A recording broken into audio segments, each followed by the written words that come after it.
Pistek. Ne vardım oynap? Yüz kızıl bu ketkin kara. Nerede oyundu? He? Estağfurullah. İşte yakıma çıktığımızda talağa. İzmir'e yürüm komedi seni. He? Özan çıketken ozda tıkanı boşlap çıkıp. He? O yarası açıp oynaştı ama. He? Vakırsa pop aldım yügrep çıkadı karalama. Yok. İzmir'e yerim komedi. Vay izde. 10. qavatdan tushgandan palampan yarasi ochib ketdi. Yarasida o'ynab yuzkuz degan rasm vaqt chiqibdi. Mana bilan Zumra chiqib ketibdi. Ashani tep chiqdim. Endi juyma bu gulani. Bunda qila bu yerdan o'zani qarasim ya. Qo'rqib yurgimchi ketib yig'lab beshimga kedima. Yo'ldoshim ikki tarafdan izlab topdik oxiri. Shuna qo'rqib ketdim. Bunun bilan şu Leyla'ni Paşa üçünü bolcuk yolga sevitdim. Aeroplan bilet pulu bak qimmatga bilan. Aeroplanda seviterdim bolanmışaq silvet bulama özən bakıma degen.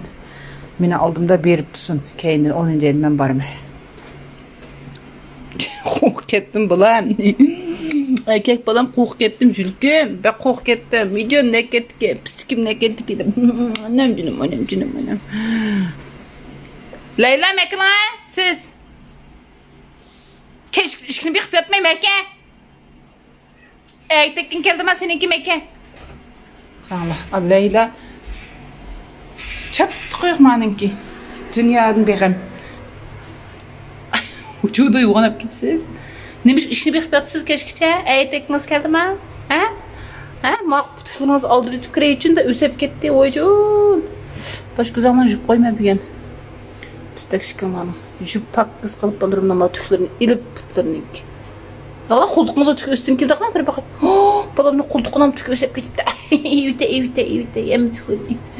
Çaylak böyle çaylak kızım. İpet çaylak bu. Mane pek yak sıkıyım ya mane. Evite yak sıkıyım. Kızım yema yak sıkıyım. Set kızını kara. Leyla. Pek set kız gelsin sen. Beşçet gence. İşeknin iğili tehi öğüt azmayım. Ettigenek ma paskını izlep şudu Magvini. İzlep şudu Magvini. İzdimiga yerim qamedevi. Hem de öğün taptım. Hem de uf tep jürküm onu düştü. Soquşanlar yana. Soquşup bu da başka yerin tatalap qiyimçiyim qilib etinglar. Rədən çıxma talağa. Mən talaqdan kirgan talağa peyzəməz demedinmi sen? He? Talağa çıxmaqla demedinizmi? Yer gittim ama oynaptı o. Çattık yok oynadı da kırsam. Müşk diyen.